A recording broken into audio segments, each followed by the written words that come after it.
কাছে আসলেন। তখন দিশেহারা ইস্তেক সাহেব অসুস্থ। এই যে মোহাম্মদ আলী সাহেব বললেন আমি এটা করতে পারবো না, কারণ তখন বিএনপি গভর্নমেন্ট ছিলাম, আমি ইয়াং লয়ার।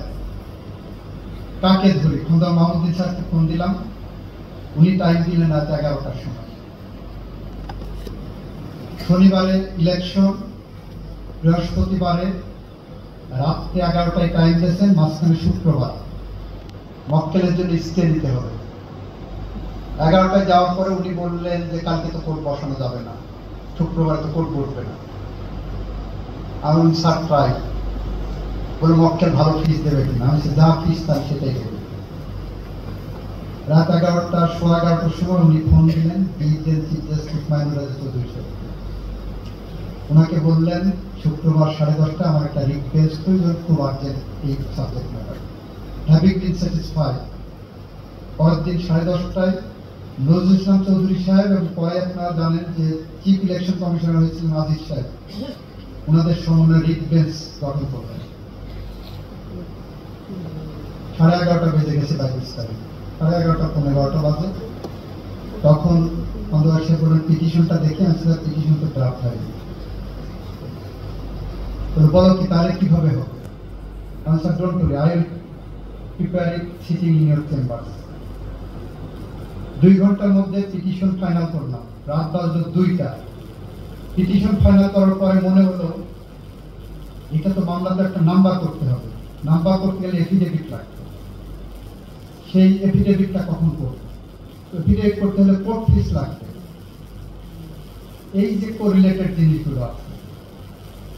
তখন ছিল রোজার দিন, নাম্বার বের করলাম। খন্দকার মাহমুদ্দিন সাহেব 2টার সময় আমাকে যখন জানলেন পিটিশন ফাইনাল, ওনাকে প্রিন্টার করে উনি আমাকে একটা আশীর্বাদ করলেন, you can go fur.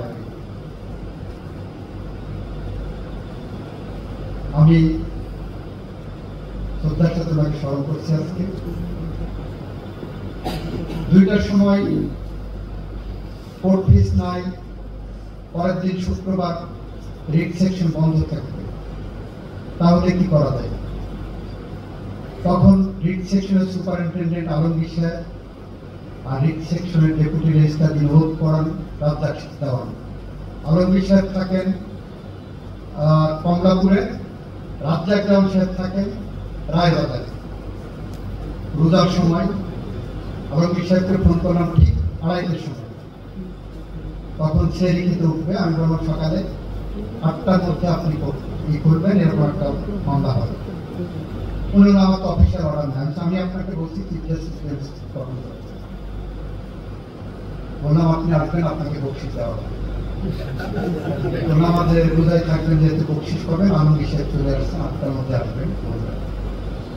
Razzak জানকে ফোনে পাচ্ছি না, রায়ের বাজারে তার বাসার ঠিকানা নিয়ে আমি সহ 7টা পাদেরও জিপ আমার পিছন পিছন ওই রাত্রে ঘুরছে। রাজ্জাক জানকে রাজি করালাম, উনিও 7টা-8টার মধ্যে আসবেন।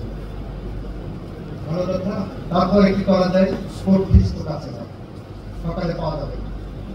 আমার জুনিয়র অ্যাডভোকেট মতিউর সাহেবকে বলে রাখছিলাম সব সময় কাছে কমপক্ষে 500 টাকার ধরে প্রক্রি যাতে রাখে। আমার প্রক্রি লাগবে 450 টাকা। মতিউরকে ফোন দিলাম, কোথায়? চলে যাচ্ছে রাস্তার কোথায় থাকবো স্যার? ওর বাড়ি মিরপুরে, বাসা মিরপুরে। আমার 10 নম্বর গোল চত্বরে এসে দাঁড়ান সিএরি খাওয়ার পর। ভোর 5:30টার সময় মতিউর এসে 10 নম্বর গোল চত্বর দাঁড়িয়ে আমাকে 500 টাকার প্রক্রি দিলেন। ওইটা নিয়ে এসে মামলা ফাইল করে এফিডেভিট করে, তখন সমস্যা দেখা দিলে অ্যাটর্নি জেনারেল অফিসে কপি সাব করতে হবে, অ্যাটর্নি জেনারেল অফিস থেকে মামলা। তাহলে কি করা যায়? অ্যাটর্নি জেনারেল তখন ছিলেন হাসান বিষয়, ওনাকে কল দিলাম যে স্যার এই কলটাকে সাবস্টেন্টিভ সার্ভিস অফ নোটিস হিসাবে, and he was kind enough সেটা নিয়ে উনি একজন প্রতিনিধি পাঠালেন। 10:30টায় কোর্ট বসলো। আমি যখন 9:30 এখন মাহমুদ্দিন স্যারকে বলেছি যে স্যার সব রেডি, কপিদারি আমি কপিদারি হয়ে গেছি। তো হি ওয়াজ লিটারালি স্পিচলেস। ইনক্রেডিবল। আমার এন্টার প্রফেশনাল লাইফে এত ডেডিকেটেড প্রফেশনাল জায়গা আমি দেখি। কোর্টে মামলা মুখ করে হিয়ারিং করে স্টে নিয়ে পরে নির্বাচন করলাম বাংলাদেশ চেম্বার অফ ইন্ডাস্ট্রিতে। তখন একে আজাদ সাহেব হলেন president. He became my lawyer. খিচের কথা বলছেন, আমি ব্যারিস্টার ইশতিয়াক সাহেবের সাথে একটা মামলায় কোরিয়ান ইপিজেডের মামলা, রকমউদ্দিন মাহমুদ সাহেব ইশতিয়াক সাহেবকে সহযোগিতা করেছি মামলাটা। 3 দিন রকমউদ্দিন মাহমুদ সাহেব হিয়ারিং করলেন, আমি নোট নিলাম। লাস্টের দিন যে ইশতিয়াক সাহেব পাশে বসলেন, জাস্টিস মতিন জিজ্ঞাসা করলেন, মিস্টার আহমেদ আপনি কিছু করবেন? উনি বলে হে হে মাই লর্ড, আমার আর কি বলার আছে, এরকম তো সলভ করে দিয়েছে বলে বসে পড়লেন, আর একটা কথা বলেন। ক্লায়েন্ট ওয়াজ বিহাইন্ড। মামলায় জিতলাম, রুমে গেলাম,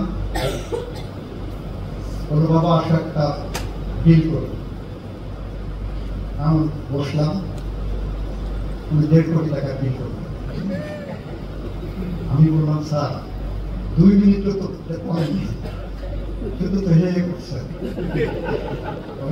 3 দিন বসে এই মামলাটা মনিটর করলাম তোমার মাধ্যমে,